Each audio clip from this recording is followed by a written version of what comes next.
now at 9. The Oklahoma Broadband Office launched their broadband projects with Bolt to increase internet access in Northeast Oklahoma. I'm Melissa Alexis, and I'll have the story coming up. Plus, 13 social work students from Pittsburgh State University show their dedication for the community with a project showcase. President-elect Trump is at risk of losing another one of his cabinet picks. I'm Rebecca Castor in Washington with details on who else is being considered for Secretary of Defense. The 4 states' most watched news starts now. Internet is coming to Northeast Oklahoma. This is KOAM News at 9 on Fox 14.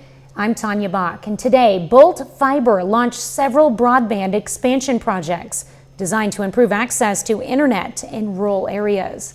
KOAM's Melissa Alexis shows us how today's launch lays the foundation for growth in several areas. We know that there's a huge need in Northeast Oklahoma for reliable internet connectivity. Some Northeast Oklahoma counties have struggled with a lack of access to reliable internet connection for years. We are so predominantly rural. There is a large distance between being able to work remotely, being able to do telehealth, or even being able to have security in your home, as far as most security cameras are now Wi-Fi led. Now, the Oklahoma Broadband Office and the fiber optics internet provider Bolt are launching high-speed internet expansion in rural northeastern Oklahoma counties. We are going to be laying fiber that's going to be taking care of nearly 3,000 unserved Oklahomans in this part of the state. Allow us to further expand our footprint. This has been a long time coming. This will lay the foundation for economic development in Northeast Oklahoma, including growth in remote work, telehealth, and academics. One thing from COVID, if we've learned, you can run $1 million business from your couch, but if you're not connected, you're not in the game. Specifically, Ottawa, Delaware, Mayes, and Craig County are the 4 counties that will see more reliable internet. Fiber is the gold standard, and Bolt is a major player for Northeast Oklahoma. Reporting in Veneta, Melissa Alexis, KOAM News. Well, the projects are funded through more than $22 million in federal grants and $5.6 million in matching funds from Bolt. Branson Police today unveil a new custom design badge for their department. They decided to change it after they found the old badge was easily replicated and found online, and that made it easy for people to impersonate officers. One of the things we did want to do was eliminate the possibility of somebody impersonating a Branson police officer. Our old badge, again, you can order those online from a number of companies and have them write whatever on there. There was nothing unique about the badge. It was a very generic design. This badge is actually struck in a die, and it is only made by that company with authorization from our police department. Well, the department's Uniform and Equipment Committee designed the new badges. Chief Meteorologist Doug Hetty joins us now with a first look at weather. Well, it turned out to be a much warmer day for us today as we made it all the way up to 59 degrees. Started at 42, so a good chunk above our average high of 51 degrees, record high 74 set back in 2001. We are slowly cooling down. Still not bad. 47 in Joplin, Pittsburgh sitting at 42, but we have a cold front that is heading toward us. It's going to make it here after midnight, and with that front, our temperatures are really going to cool off. You can see we have a northwesterly wind at about 5 to 10, but these winds are really going to pick up once that front gets through. It's still a few hours away, but clear skies, not much going on here. Cold front is right along the I-70 corridor, and it's going to race toward us. So that means later on tonight, we're going to be taking a dip. Temperatures all the way down into lower 20s by the morning hours. We'll talk more about this and what is to come here in just a bit. All right, thanks, Doug. It was wonderful weather tonight for parades in Oswego, Webb City, and Columbus. And tomorrow you can find Christmas cheer along the streets of Girard starting at 5 p.m. Fort Scott's holiday parade is at 6, and the Parsons community is holding its parade at 6:30. For more information and a full list of Christmas parades in the area, visit KOAMnewsnow.com. Well, a nonprofit organization in Joplin wants to help people overcome a sometimes crucial obstacle to a better life. Volunteers from the Joplin Interfaith Coalition meet every Wednesday to help residents get a photo ID as part of the Joplin Photo ID project. In the state of Missouri, a photo ID can be the gateway to anything from voting to purchasing certain items. Even those of us who have stable housing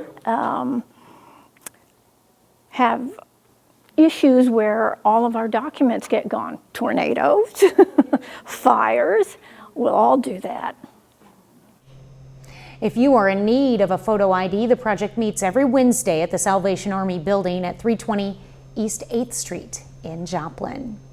Social work students at Pittsburgh State University are showcasing their advocacy and leadership skills through a special community and project showcase. KOAM's Lonnie Walton shows us how the projects are making a meaningful impact across the 4 states. This is my laundry soap and dish soap drive. I was once a single mom with kids, and I struggled to buy necessities like this. Katrina Vera is a senior at Pitt State studying social work. She, along with her classmates, participated in a community drive. Vera says her project reflects a very difficult time in her life. I was working full-time, doing the mom stuff, had all these resources, but I still struggled with purchasing soap. Senior Rebecca Queen raised donations to purchase interactive communion animals for students with special needs. She says it comes from a very special place. I've always had issues with my weight. Of course, there were bullying issues. So these 2 seniors spent a little time getting busy in the kitchen. And I made banana bread cookie, different types of cookies, brownies, and puppy chow. I collected kitchen spices. I teamed up with Safe House, which is local here in Pittsburgh.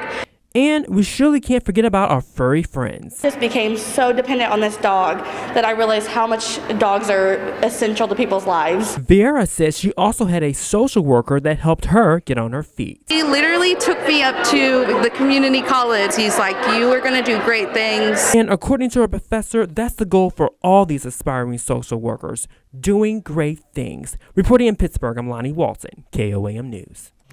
Most students we spoke to say they have personal connections to the projects they chose.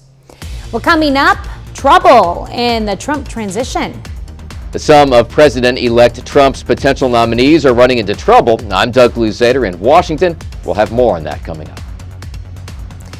Plus, what Blue Cross Blue Shield patients in Missouri need to know about a new agreement with Mercy Hospital. Register to ring.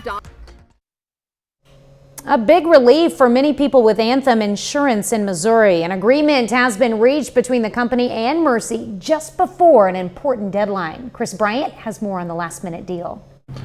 Earlier this year, Mercy informed Anthem of their plans to end the contract with Anthem, where Mercy would be an in-network provider. That was scheduled to take place on January 1st, 2025. Throughout the negotiation process, both sides said the other was negotiating in bad faith while they continued to work towards a deal. People have been agonizing. I've been getting emails and phone calls about what am I going to do? I'm not going to be able to still see Dr. Smith or go to this chemotherapy clinic. And it's really scary for people. It gives them more stress about the illness that they already have. State Representative LaDonna Applebaum is a cancer patient who has Anthem Insurance, and her doctors are with Mercy in St. Louis. When I learned that I was going to have to change my providers, who have been wonderful and have helped me get through a really tough time in this past year, I was frightened. I was scared. Wednesday morning, official word from Mercy and Anthem on the new contract was released. In a joint release, the two said they had reached a new multi-year agreement providing Anthem members with continued access to affordable, high-quality care at all Mercy hospitals, outpatient care centers, and physician offices across Missouri. Coming to that agreement is important for the overall health and health care system of our local area, but then it also has statewide implications as well.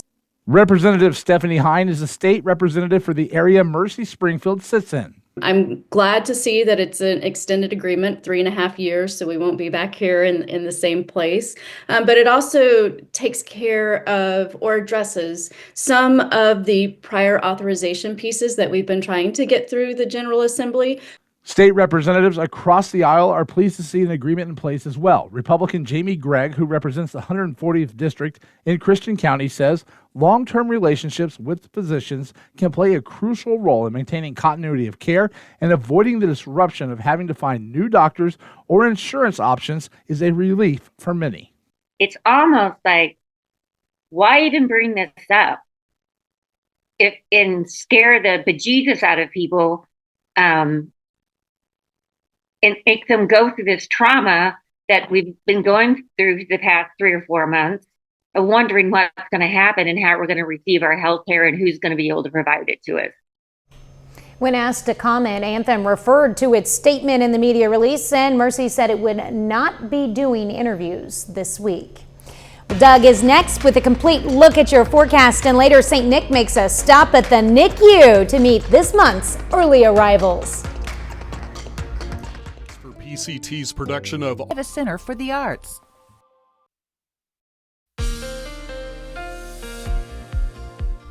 Well, it definitely turned out to be a warmer day for us today. Temperatures upper 50s to near 60 degrees, so a pretty big warm up compared to what we have seen really over the past week or so. But sadly, it's not going to last long. Our temperatures are going to crash right back down as we go through the next couple days. Nice shot. This is our Cornell Arts and Entertainment Complex tower cam. Of course, we are looking downtown Joplin. All right, temperatures are starting to cool down across the region. So 46 in Independence, 47 in Grove, 42 in Pittsburgh. We have Neosho at 50 degrees, but we have a cold front that is heading in. The front is just pushed through Kansas City, and it's bringing in this cold polar, actually kind of semi-Arctic air across the region. So it's going to turn much colder later on tonight. Going outside, 47. Westerly winds are light at about 5 miles per hour, but the winds will pick up as well as we go through the night. So right now we have a northerly wind at about 5 to 10 miles per hour. Where you see the blue on northern counties, that is right where that front is. So as we go through the night, those winds will pick up where we're going to have gusts 20 upwards to 25 miles per hour. Plus, on top of that, temperatures are dropping. So look at our wind chill, or the way it feels to your skin by morning. 5, 6, 7, 8, 10 degrees. So you got to bundle up tomorrow morning, as those wind chills are going to be way down there, and then they start to come up, but they stay really into the upper teens to lower 20s all day long for us tomorrow. Clear skies, not a whole bunch going on here. We have clear skies outside, but here's that front from St. Louis, just south of the I-70 corridor, and bringing in that cooler air. We have one system, Southern Plains. We have lake effect snow going on, but besides that, no big storm systems rotating through. All right, actual temperature, lower 20s to start, but again, that wind chill is going to be down there. Northerly wind all day long. We get near 30 to 32 by noon. I think our high temp, 34, 35, maybe 36 degrees. So it's going to be 20 to 25 degrees colder tomorrow compared to what we saw today. Temperatures right back down to about 20 by Friday morning. Friday afternoon, we get up a little better into the mid 40s during the afternoon hours. So it looks pretty good by Friday afternoon. Day planner, 24 to start, 30 by noon, high temp, 35 degrees. And if we look upstairs, so here's our storm systems right now, shifting east. And this is why our cold air is not going to last long, because this system just works right on through. Jet stream retreats to the northeast. We have this weak little upper level wave down across the four corners of the U.S. and this will try to give us a little moisture, some rain, trying to work in here by Sunday. But until then, we stay mainly dry.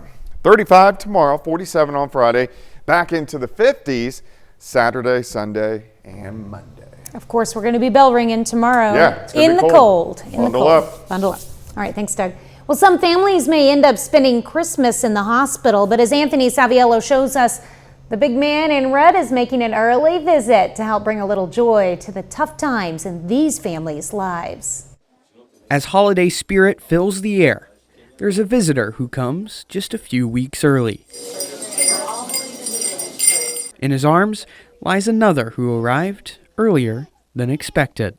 She was due in January, so she had to sneak in for the holidays. Caitlin Briley's daughter, Claire, has been in the NICU for 12 days. Ready? 1, 2, 3. She's just one of many little ones who must temporarily call the hospital their home.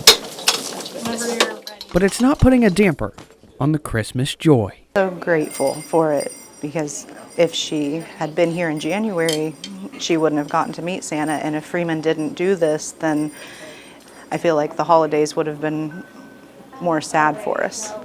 Caitlin is no stranger to having family in the hospital. My dad recently made it through 2 rounds of lymphoma, year-long COVID, shingles, you name it, he went through it, and he gets to be here today to see Claire, and he's super excited for her to meet Santa, and then my sister's expecting as well, so now he gets to see his 2 grandbabies. So even though little Claire arrived early, you might say she arrived right on time.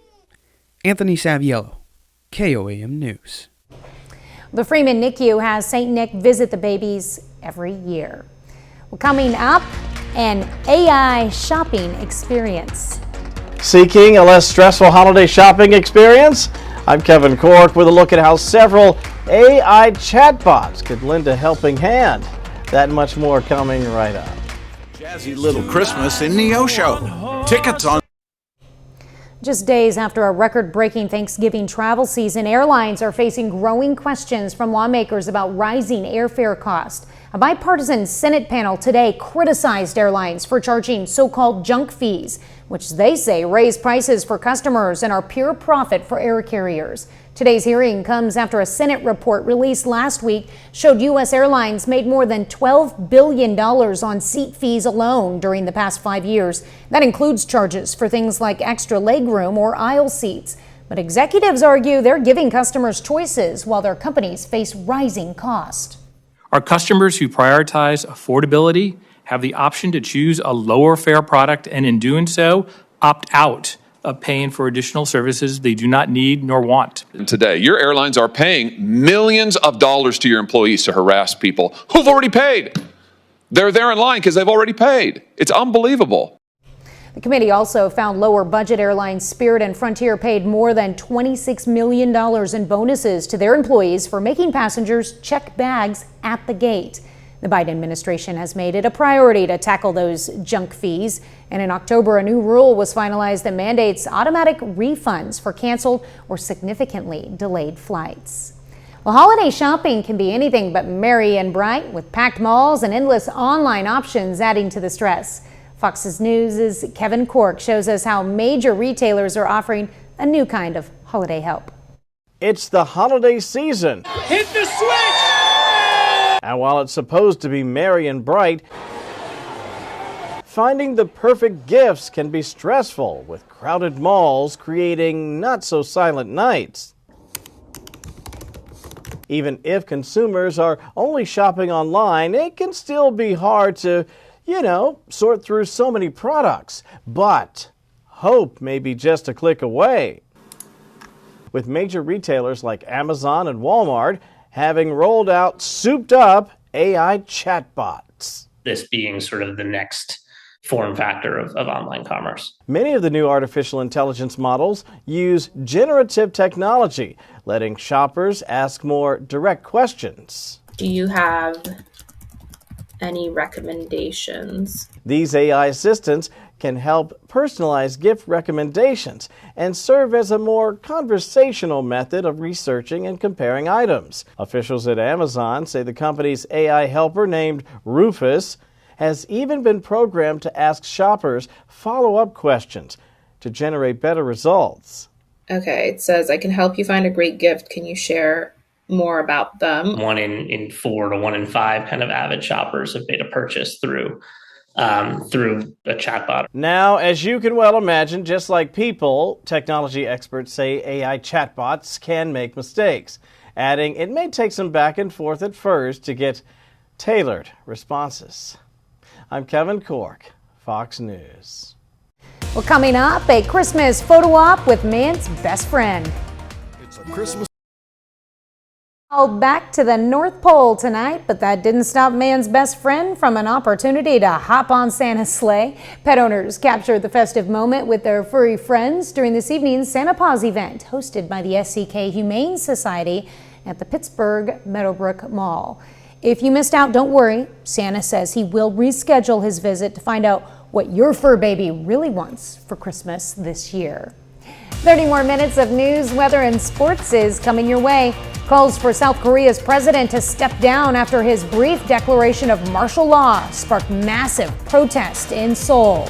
Plus, the future of transgender health care for minors is now in the hands of the Supreme Court. Big Bang Theory tonight. You're watching the Four States most watched news. This is KOAM News at 9 on Fox 14. I'm Tanya Bach. President-elect Donald Trump is running into more challenges assembling his team for a second term. And there's a report this morning that he may be reconsidering his pick for defense secretary. Doug Luzader has more from Capitol Hill on the possible shakeup. A report in the Wall Street Journal says Trump may be reconsidering Pete Hegseth to head up the Pentagon, and he may already have a possible replacement in mind. Mr. Hegseth, Pete Hegseth, surrounded by cameras as he makes the rounds of Capitol Hill looking for support, and the veteran and former Fox News host may have to work quickly. A report in the Wall Street Journal says Trump allies increasingly think Hegseth may not survive further scrutiny, according to people close to the president-elect's team, which considers the next 48 hours to be crucial to his fate. And a possible replacement, according to the Journal, Florida Governor Ron DeSantis. Look, I think President Trump is going to stick with Pete Hegseth, and I think he's going to get confirmed. And some Republicans standing by Hegseth, saying he would bring much-needed reform to the Pentagon. But an allegation of sexual assault, which Hegseth denies, and reports of drunken behavior are creating headwinds for a Senate confirmation. And some in the GOP see trouble ahead. Well, I'm worried about 2 or 3 of our nominations. I'm worried about, I won't go over the ones. You can usually pick those out, but at the end of the day, we've got to do a good job of pointing out the strengths of these nominations. And beyond Hegseth, Trump's pick to head up the DEA suddenly dropped out yesterday. Florida Sheriff Chad Chronister wrote, "As the gravity of this very important responsibility set in, I've concluded that I must respectfully withdraw from consideration." He had run into some pushback from some Republicans over his enforcement of COVID-19 restrictions during the pandemic. Chronister is the second potential nominee to drop out after Trump's pick for Attorney General Matt Gaetz withdrew last month. In Washington, Doug Luzader, Fox News. In what's being called the marquee case of the term, the U.S. Supreme Court heard arguments today on transgender care for minors and whether states can ban gender-affirming treatments such as puberty blockers for kids and teens. Fox's Rebecca Castor has the details from Washington. Advocates on both sides packed the Supreme Court Plaza Wednesday as the justices hear arguments in a case that will greatly impact transgender health care for minors. I have kids who need support, and it changes their lives when you give them this kind of gender-affirming care, and it saves lives. Children, they can't consent to things like sex or buying alcohol or cigarettes. They can't vote. So to allow them to make a decision that will affect not only the entire course of the development physically, psychologically, and reproductively is completely ridiculous. This case stems from a Tennessee law that bans puberty blockers and hormone therapy for transgender kids, but allows the same treatments to be used to treat early or late onset puberty. 25 states have similar laws, but the Biden administration wants the High Court to declare them unconstitutional and a form of discrimination on the basis of sex. Law restricts medical care only when provided to induce physical effects inconsistent with birth sex. Someone assigned female at birth can't receive medication to live as a male, but someone assigned male can. That's a facial sex classification, full stop. But Tennessee argues their law simply regulates medicine based on a patient's age, and that falls well within a state's power. The Equal Protection Clause does not require the states to blind themselves to medical reality or to treat unlike things the same. And it does not constitutionalize one side's view of a disputed medical question. The court's ruling will come this summer, and it could have a greater impact beyond health care. The justices may decide whether trans Americans are a group entitled to discrimination protections. From the U.S. Supreme Court, Rebecca Castor, Fox News. Well, South Koreans take to the streets of Seoul demanding President Yoon Suk Yeol's resignation after his controversial declaration of martial law. Lawmakers are now pushing for impeachment. Protesters have flooded the streets, calling for the South Korean president to step down, although he reversed the order hours later following a National Assembly vote. The move sparked outrage, with critics calling it a coup attempt. Yoon's defense minister and senior aides have already resigned, and lawmakers are pursuing impeachment, needing bipartisan support to advance the motion.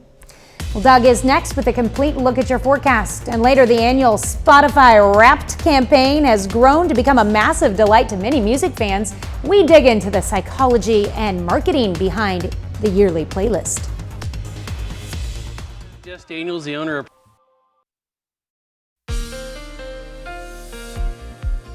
Well, it turned out to be a much warmer day for us today. Also windy out there, but our temperatures, they pushed 60 during the afternoon, which is above our average high. Average highs 51 degrees for this time of the year. So we'll definitely take that.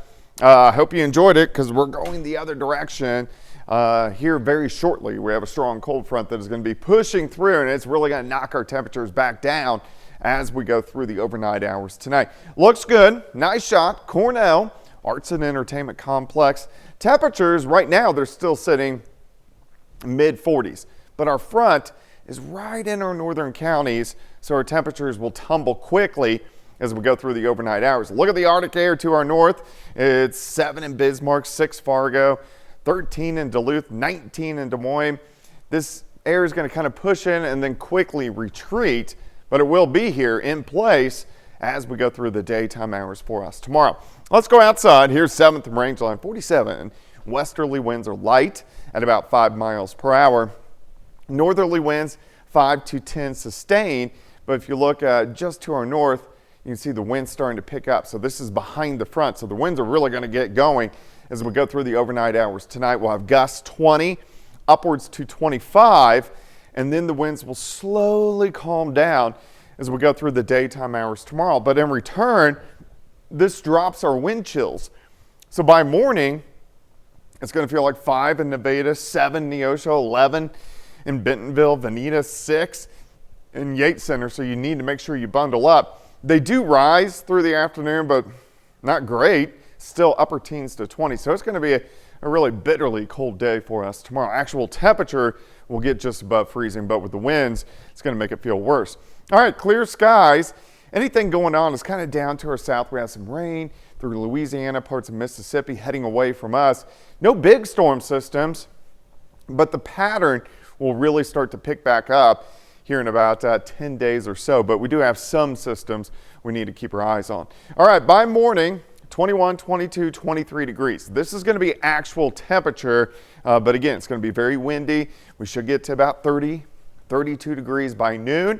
Most of us during the afternoon, not very warm. 33 in Stockton, 34 in Neosho, Grand Lake up to about 38, Yates Center only up to 34 degrees. Another cold night tomorrow night.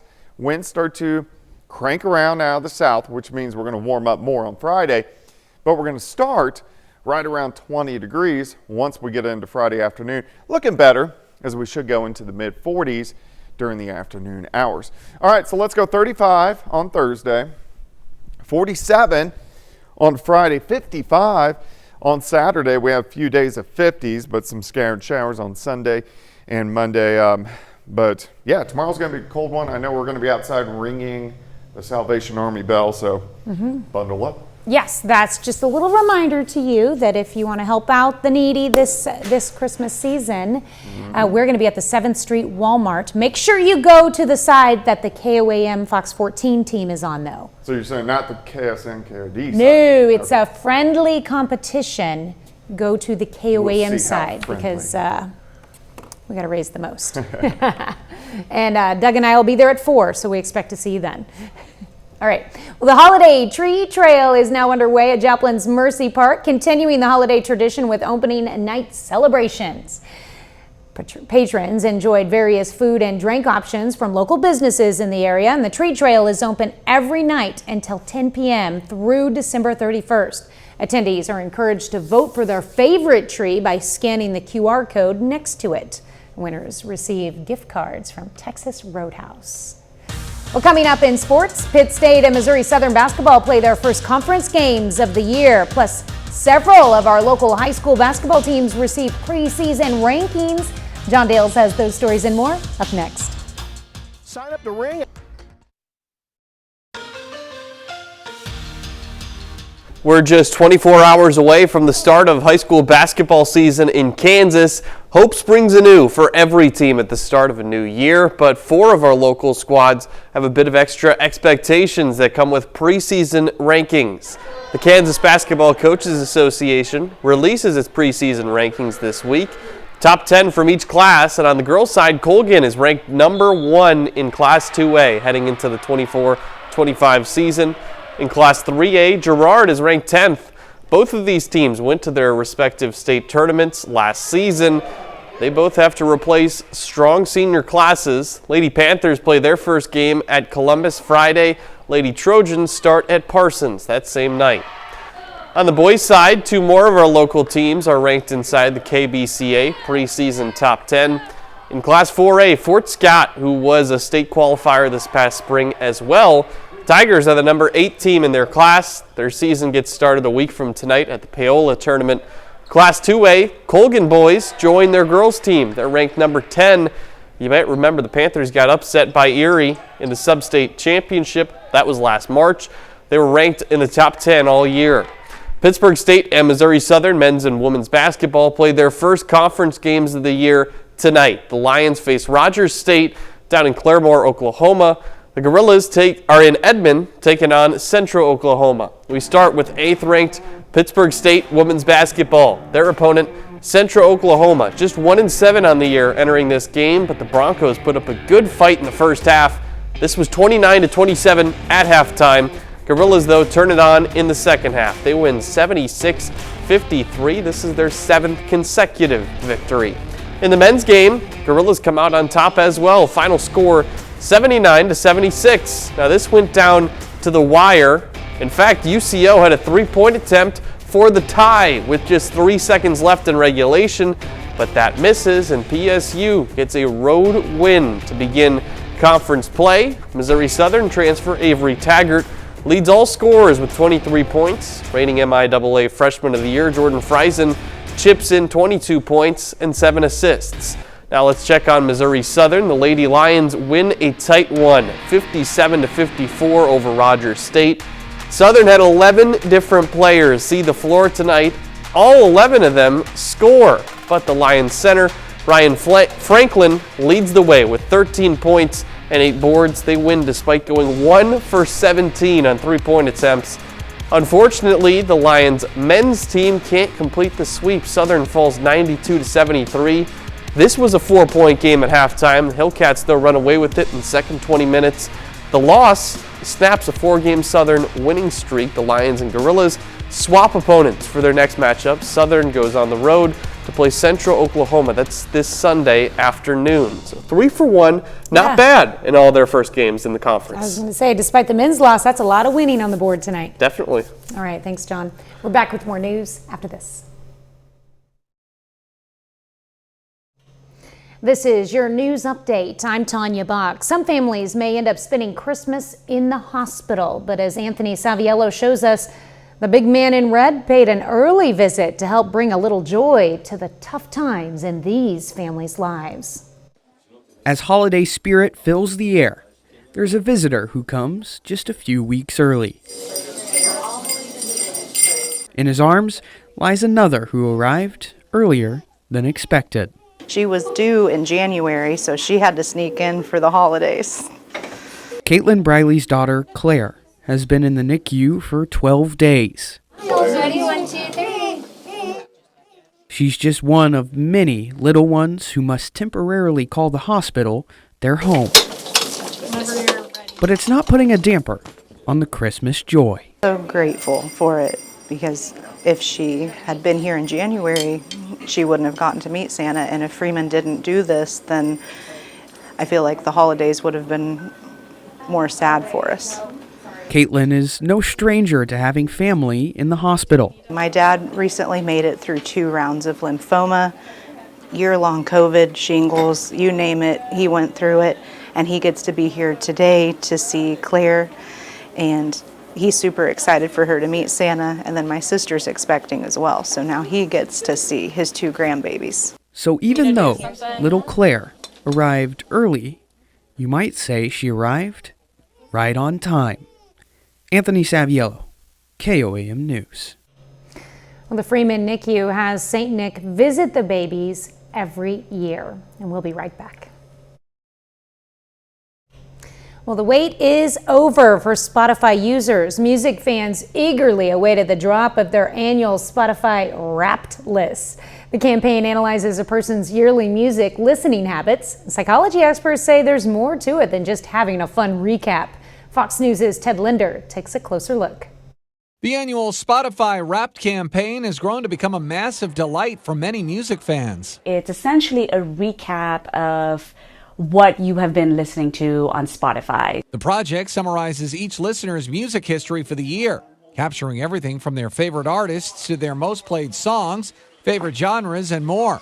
Researchers say the way the information is presented helps spark engagement among users. They package your data in a super fun, super shareable little format that is just begging for you to post online. Besides captivating marketing, Spotify Wrapped can trigger elements of social psychology. We have all of these musical preferences, and they are a way for us to signal our identity to other people. They're a way for us to be a part of a community. Some analysts compare this sensation to something called optimal distinctiveness theory. We want to feel like we belong. We want to feel like we are part of a group. But at the same time, we have this kind of competing motivation where we also want to feel unique and distinct and different from everybody else. And Spotify Wrapped is the way to satisfy both of these things at the same time. Meanwhile, all this data gathering can raise questions about online privacy, which consumer behavior experts say is totally normal. If nothing else, it doesn't hurt to take a little bit of time to think a little bit about how comfortable you are with what aspects of your online activity are being tracked. Ted Linder, Fox News. Jay-Z releases a new coffee table book in honor of his 55th birthday. That and more coming up in Hollywood Nation. Rachel Ziegler transforms into a Disney princess, and Jay-Z offers fans a gift on his birthday. Fox's Annie Elopoulos has the latest in the Hollywood Nation. The queen is evil. You must flee into the woods. Ziegler faces off with the evil queen, AC/DC plans a road trip, and Jay-Z celebrates in the Hollywood Nation. Jay-Z released a new coffee table book in honor of his 55th birthday. The Book of Hove, a tribute to Jay-Z, is based on the Book of Hove exhibit held last year at the Brooklyn Public Library. It features photos, exclusive interviews, and never-before-seen memorabilia from the rap icon's career. A portion of the proceeds from the special limited edition will go to the Brooklyn Public Library. AC/DC will be rocking stadiums across North America. The legendary rock band is hitting the road for their 2025 Power Up Tour. This is their first trek in 9 years. It kicks off in Minneapolis, Minnesota, April 10th. Disney dropped a first look at its live-action remake of Snow White. The film features Rachel Ziegler teaming up with the CGI dwarves to take back the kingdom from the evil queen, played by Gal Gadot. The reimagining of the 1937 classic arrives in theaters March 21st. You'll be safe from the queen here. Anna Eliopoulos, Fox News. That's our time for tonight. Thank you for joining us. And we're going to leave you with video of the San Antonio Zoo's newest addition, a giraffe named Waffles. Have a great night and an even better tomorrow.